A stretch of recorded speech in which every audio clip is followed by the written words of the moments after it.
कल या परसों किसी का एक कमेंट था कि गुरुजी आप डर की बात करते हो तो सबसे बड़ा डर तो रोटी, कपड़ा और मकान का है। इस बारे में आप बोलते ही नहीं। तो भई बात ये है डर किसी चीज़ का नहीं होता। डर रोटी, कपड़ा, मकान का नहीं होता। ये डर नहीं होता कि मेरे पास कम पैसे होंगे, तो अभी तो चल जाएगा, बुढ़ापे में क्या होगा? ये सारे डर हैं ना, हम सोचते हैं उसके कारण डर है। और बुढ़ापे में मेरी देखभाल कौन करेगा? एक डर ये भी होता है। छोटे-छोटे बहुत प्रकार के डर किसी भी चीज़ से रिलेटेड जहाँ भी ज़रा इनसिक्योरिटी आई तो अंदर डर लगता है कि तब क्या होगा? और वो ज़्यादातर तो काल्पनिक होते हैं।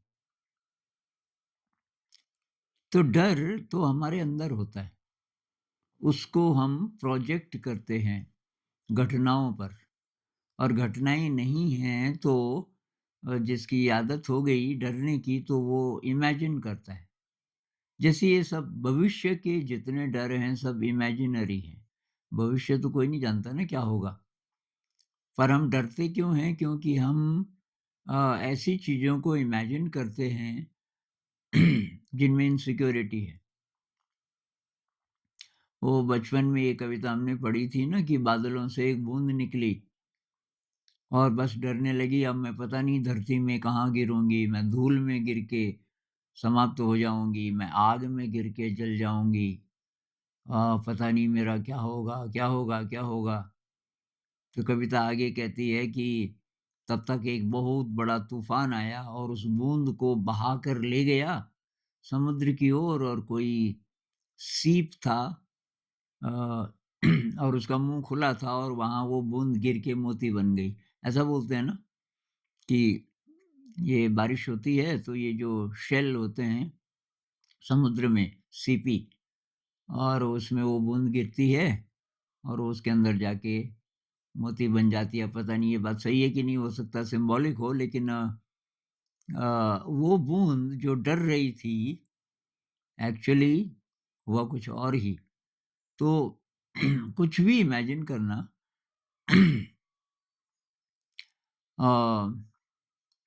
इमेजिन क्यों करना है? जो होगा देखेंगे। अभी जो स्थिति है उससे डील करो बस। लेकिन जो मैं बोल रहा हूँ कि ये डर तो अंदर होता है, तो ये मैं बताता हूँ मुझे कैसे पता चला। और ये बात है 2002 की शायद। उससे पहले मुझे ये पता नहीं था कि डर का जो कारण है, वो अंदर है। तो मैं एक 10 डे कोर्स कर रहा था विपस्सना का और मैं पिछले 6 महीनों से वही कर रहा था लगातार ये विपस्सना मेडिटेशन एक सेंटर से दूसरे सेंटर तो कहीं 10 डे कोर्स कर लिया, कहीं सेवा कर ली और सेवा में मैं ऐसा काम चुनता था कि मेरे इर्द-गिर्द और कोई ना हो। जैसे एक जगह मैं गया, मैंने देखा कि वहाँ बहुत सारे पेड़ लगाए हुए हैं उन्होंने, लेकिन वो सूख रहे हैं, गर्मियों का मौसम था। तो मैंने वहाँ जो मैनेजर था, मैनेजर को बोला, "यार, ये तो सूख रहे हैं, पानी की कमी है क्या?" उन्होंने कहा, "पानी सुबह 3 से 6 खूब आता है। 3 बजे कोई जाग जाए, उस समय पूरा फ़ोर्स होता है, बाद में कम हो जाता है।" तो मैंने कहा, उस समय कोई सिंचाई कर दे इसकी।" तो कहने लगे कि, "तो आप करना चाहते हो तो आप करो।" मैंने कहा, "ठीक।" तो मैंने कहा, "मुझे पाइप वगैरह-वगैरह दे दो।" तो उन्होंने बताया, अगले दिन मैंने वो मशीन ऑन कर दी 3 सवा 3 बजे और पाइप लगाया तो देखा कि पाइप तो पूरा पहुँच ही नहीं रहा। जहाँ ज़्यादा पेड़ सूख रहे थे, वो दूर के थे और वो हो गए थे 4-5 फीट ऊँचे, वहाँ तक पाइप पहुँच ही नहीं रहा था। अरे! मैंने कहा यार इस मैनेजर ने मुझे बताया भी नहीं कि पाइप छोटा है। तो जब बाद में मैंने कहा यार ये पाइप तो वहाँ पहुँचा ही नहीं। कि यार क्या करें ये मैंने बोला था मैनेजमेंट कमेटी के जो प्रेसिडेंट हैं उनको बोला था, तो मैंने कहा मैं बोलूँगा आज। हाँ, वो घबरा गए, नहीं, नहीं, नहीं आप मत बोलिए और ये तो मेरा काम है ना। तो मैंने कहा यार पाइप चाहिए क्योंकि वहाँ तक नहीं तो कैसे पहुँचेगा? ख़ैर तो अब मुझे याद नहीं पाइप आया था कि नहीं आया था पर मैंने वही काम चुना, बहुत दिनों तक। 18-19 दिन था मैं वहाँ, तो मैं वही करता गया। लेकिन मैं वो सब ध्यान में करता था। मैं ये कर इसलिए रहा था कि वो लगातार की 10 डे कोर्स नहीं करना चाहिए, नहीं करने देते वो, कि कुछ गैप होना चाहिए बीच में। आइडियली तो 6 महीने का गैप तो होना ही चाहिए लेकिन कुछ ना कुछ गैप। तो वो करते-करते मुझे 6 महीने हो गए थे अलग-अलग सेंटर्स में और अब मैं एक और 10 डे कोर्स कर रहा था। वो मेरी ज़िंदगी का आखिरी 10 डे कोर्स। अब छठे दिन शायद, छठे दिन मेरे अंदर के अंगों में भयंकर वाइब्रेशन और वो वाइब्रेशन जाए पेट से ऊपर हार्ट वाले इलाके में जब वो वाइब्रेशन जाए तो मुझे लगे कि बस फटने वाली है छाती और इतनी तेज वाइब्रेशन जैसे 1 सेकंड में हज़ारों उसके स्पंदन और फिर उस सिर में जाए तो जैसे ड्रिल मशीन की बारीक वाली आवाज़ आती है ना, जैसे ड्रररर एकदम बारीक और मुझे लगे बस मैं ऊपर आकाश में छिटक के टुकड़े-टुकड़े हो जाएँगे मेरे। भयंकर डर। अच्छा सुबह तो मैं आचार्य जी के पास गया, मैं सुबह की सिटिंग नहीं की वो जो 4:30 बजे होती है शायद पहली सिटिंग। मैंने कहा ये तो ऐसे-ऐसे हो रहा है मैं क्या करूँ? कहने लगे देखो इस डर को देखो। मैंने कहा प्रॉब्लम ये है कि मुझे ऐसे भी लग रहा है कि अब ये बाथरूम में जाना पड़ रहा है। मुझे लगे कि मेरी आंतें वगैरह सब नीचे से निकल जाएँगी। आ कुछ नहीं रहा था बाहर। तो मैंने कहा बाथरूम यहाँ से बहुत दूर है। अच्छा कि ठीक है, लेकिन कि इसको देखना तो पड़ेगा आपको। तो लंच से पहले मैं नहीं बैठा बुद्धा हॉल में, धम्मा हॉल जहाँ वो ध्यान होता है। फिर 2 बजे, ढाई बजे एक सिटिंग होती है, मैं आ गया। तो मैंने कहा अब मैं जैसे ही बैठूँगा, जैसे ही मेरा ध्यान अपनी ओर जा रहा है, तो वो फिर शुरू हो जा रहा है। तो अब मुझे बताओ क्या करना है? तो उन्होंने बोला कि तुम हथेलियों पे और पैर के नीचे वाले हिस्सों पे ध्यान लगाओ। तो पैर पे के नीचे तो कम लगा मेरा, पर हथेलियों पे कि और कहीं नहीं शरीर में। तो वो जो 1 घंटा था, उसमें मैंने डर की पराकाष्ठा देख ली। मतलब मैक्सिमम जो डर हो सकता है, वो मैंने देख लिया। तो मुझे क्या लगे कि विशाल कोई वृक्ष है, जैसे बरगद का पेड़ होता है, वो हूँ मैं, जिसकी जड़ें बहुत गहरी हैं और एक तूफ़ान है बहुत भयंकर और वो उखाड़ने की कोशिश कर रहा है इसको, इस पेड़ को, जड़ से और ये पेड़ हिल रहा है, एकदम से हिल रहा है। लेकिन मैंने सब बैठे हुए हैं चारों तरफ, वो हॉल भरा हुआ है और मैं इतना इतना डर, वो मैक्सिमम डर मेरी ज़िंदगी का था। बड़ी-बड़ी घटनाएँ हुई, दुर्घटनाएँ हुई अ, दुःख के क्षण आए, वो डर मुझे कभी महसूस नहीं हुआ जो उस सिटिंग में हुआ और उसका कोई बाहरी कारण नहीं था। बाहर बहुत पीसफुल एनवायरनमेंट, मेरी ज़िंदगी में कोई प्रॉब्लम नहीं थी उस समय। सब ठीक-ठाक था। मैं ध्यान कर रहा था, घूम रहा था। कोई पीछे का वो मैंने सब रिज़ॉल्व कर ली थी। पीछे की कुछ-कुछ चीज़ें जो थी। मेरे को कोई बाहरी चीज़ इस समय परेशान नहीं कर रही थी। ना मुझे आगे का डर था, भविष्य का कुछ कोई डर का कारण मेरे बाहर नहीं था, मेरे लिए। और इतना डर, लेकिन मैंने आँखें नहीं खोली और मैं हिला नहीं और आखिर तक उस बवंडर को देखता रहा। तो वो सिटिंग उस सिटिंग में मैंने डर को देख लिया। शायद मेरी ज़िंदगी का 99% डर तो उस दिन खत्म हो गया, क्योंकि मैंने देख लिया उस डर को कि इसकी जड़ अंदर है, बाहर नहीं है।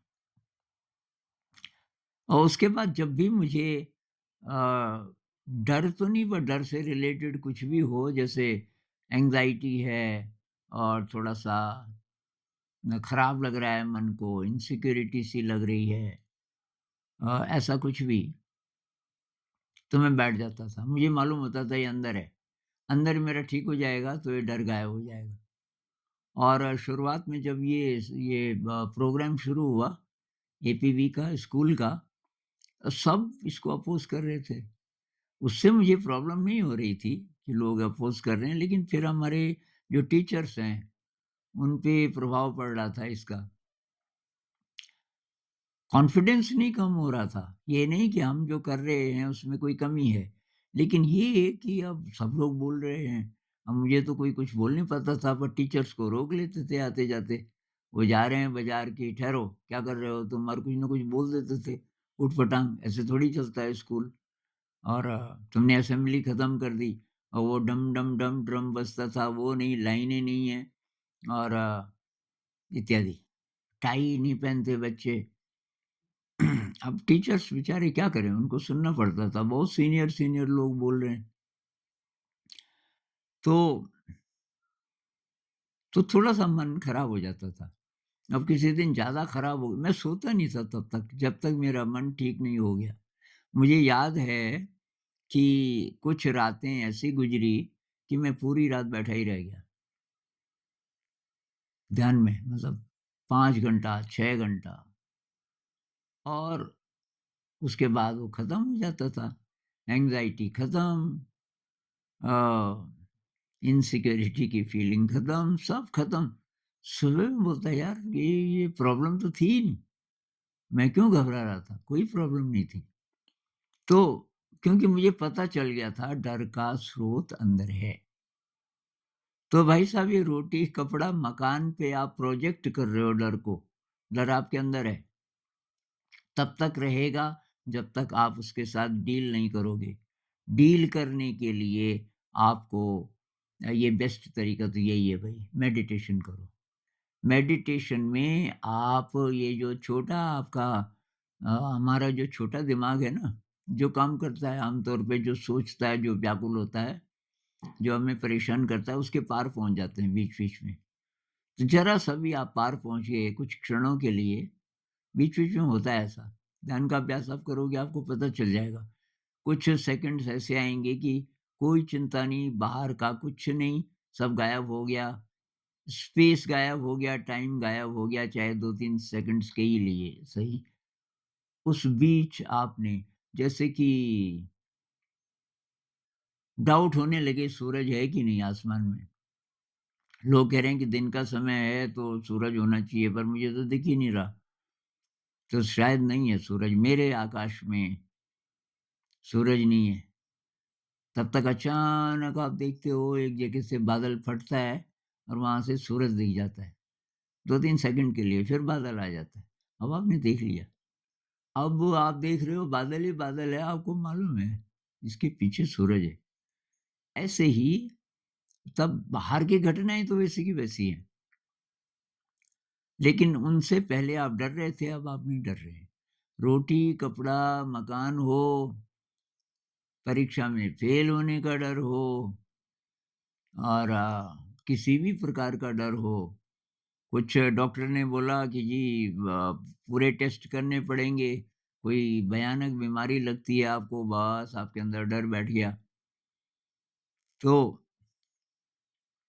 ये मैं समझ गया था। अभी मैंने ये शेयर किया था, जब भी कोरोना चल रहा था ना, सबने इंजेक्शन लगवाए कि इसके इंजेक्शन, हमारे टीचर्स ने बोला ये सरकार का नियम है, चिट्ठी आई है कि सबको लगवाने ही पड़ेंगे।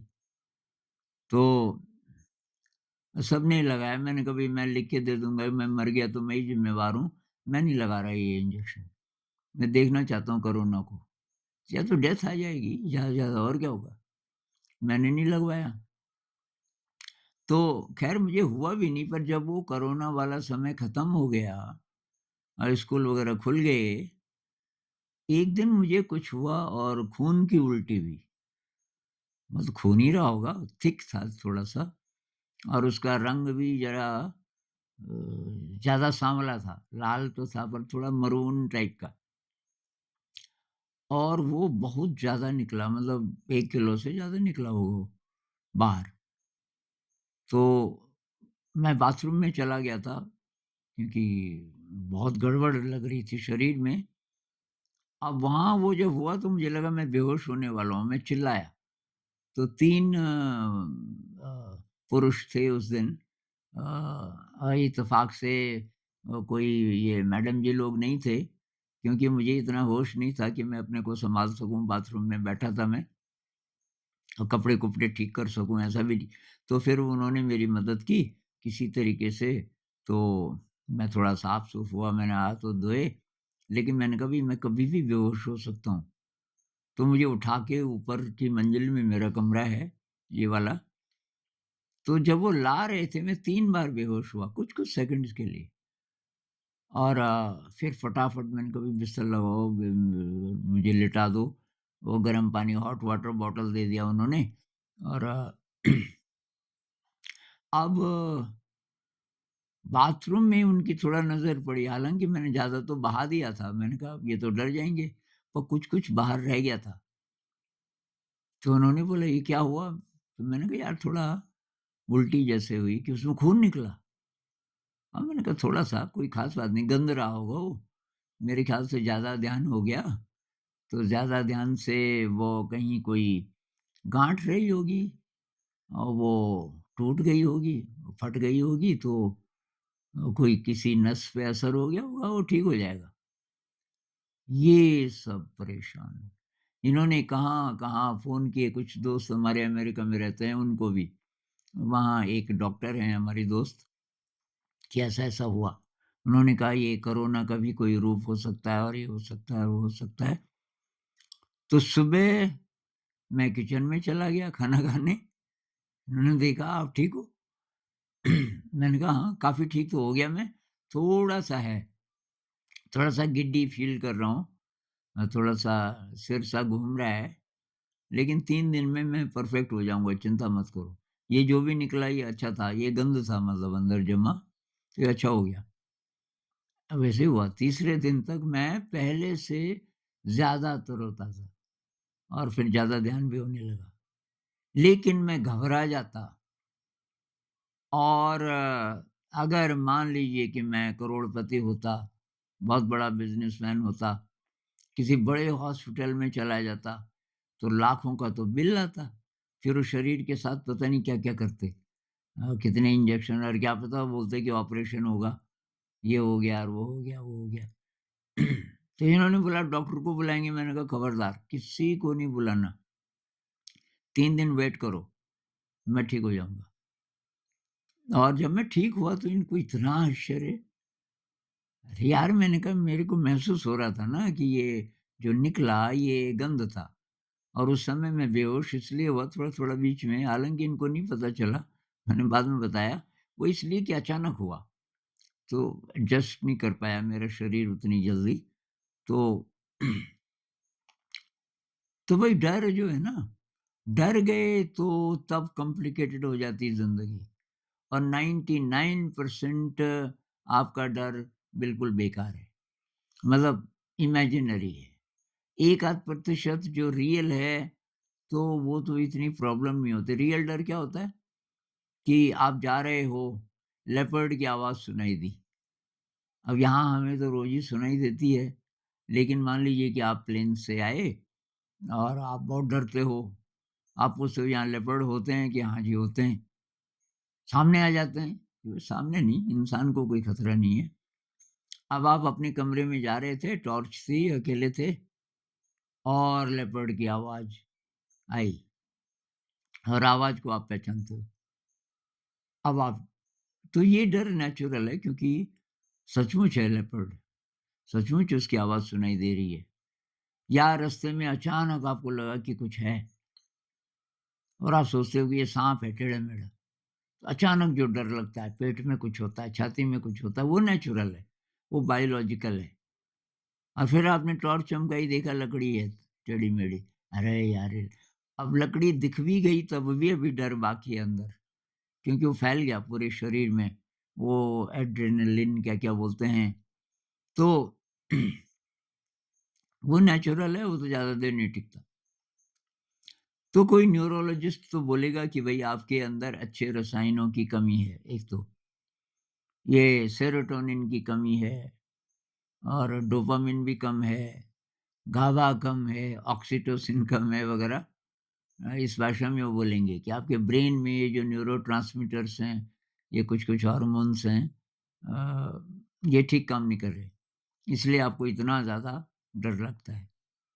दरअसल कोई भी व्याकुल कर देने वाला इमोशन, नेगेटिव इमोशन, उसका एक कारण तो यही है कि ब्रेन में अच्छे रसायनों की या तो कमी है या तो गड़बड़ी है। कल किसी का ये कमेंट था कि बहुत गुस्सा आता है बिना बात में। मतलब छोटा-मोटा कारण, पहले नहीं आता था, बहुत ज़्यादा चिड़चिड़ापन, बहुत ज़्यादा गुस्सा आ जाता है। उसका भी कारण वही है, अच्छे रसायन कम है। आप क्रिएटिविटी अगर बढ़ाओगे, मेडिटेशन बढ़ाओगे, तो ये सब ठीक हो जाएगा। तो जब भी आपको डर लगे ज़िंदगी में, व्याकुलता आ जाए, एंग्ज़ायटी आ जाए, अब क्या होगा? कुछ लोग इस बात से डरे रहते हैं कि अब पर्यावरण वाले बोल रहे हैं कि आइस कैप्स मेल्ट होंगी, समुद्र का लेवल बढ़ जाएगा, शहर डूब जाएँगे और तो तब क्या होगा? अरे हो सकता है कि ये बात अभी बहुत दूर हो और हो सकता है हो ही ना। हो सकता है कि आइस मेल्ट्स तो हो रहे हैं धीरे-धीरे। समुद्र का लेवल धीरे-धीरे अगर बढ़े, तो पहले ही पता चल जाएगा ना, कि भई ऐसा हो रहा है तो तब कुछ इंतज़ाम हो जाएगा। आप पहले ही डर जाते हो। कुछ मत, कोई डर नहीं, जो होगा देखा जाएगा। तो कहते हैं ना, आहार, निद्रा, भय, मैथुन, ये 4 हैं, ये आसानी से पीछा नहीं छोड़ेंगे, तो इनके लिए कुछ करना पड़ेगा। आहार, भोजन हो सकता है साधना से संबंधित हो कि भोजन गड़बड़ कर सकता है, ज़्यादा खा लिया, मान लीजिए। निद्रा, नींद, कम सोए या आलसी हैं, बहुत ज़्यादा सो गए, ये साधना में डिस्टर्ब करेगा आपको। भय, भय बायोलॉजिकल है, जिसको हमने साइकोलॉजिकल बना दिया अब। बायोलॉजिकल मतलब कि सामने शेर है तो डर लगेगा ना, अब शेर नहीं है पर कल्पना के शेर। जैसे रोटी, कपड़ा, मकान, एक शेर ये है। और अब बेटी की शादी नहीं हो रही है, दूसरा शेर वो है। बेटा 3 बार फेल हो गया कॉम्पिटिटिव एग्ज़ाम में, अब क्या होगा? ये सारे हैं। तो ये एक्चुअली नहीं है, मतलब ये फ़िज़िकल नहीं है, ये साइकोलॉजिकल ज़्यादा है। तो क्या करें? भई मेडिटेशन का अभ्यास करो। लाख दुखों की एक दवा, मेडिटेशन का मतलब है हेल्दी होना। कई लोग इस समझ नहीं पाते इसका मर्म। इसका जो असली जो कारण है वो ये है कि हम सिक हो गए। ये जो फ़ालतू सोच-विचार है, अहंकार को बढ़ा देते हैं, फ़ालतू का एम्बिशन है, ये किसी न किसी चक्कर में अ, हम पड़े रहते हैं, तो ये बीमारी है एक प्रकार की।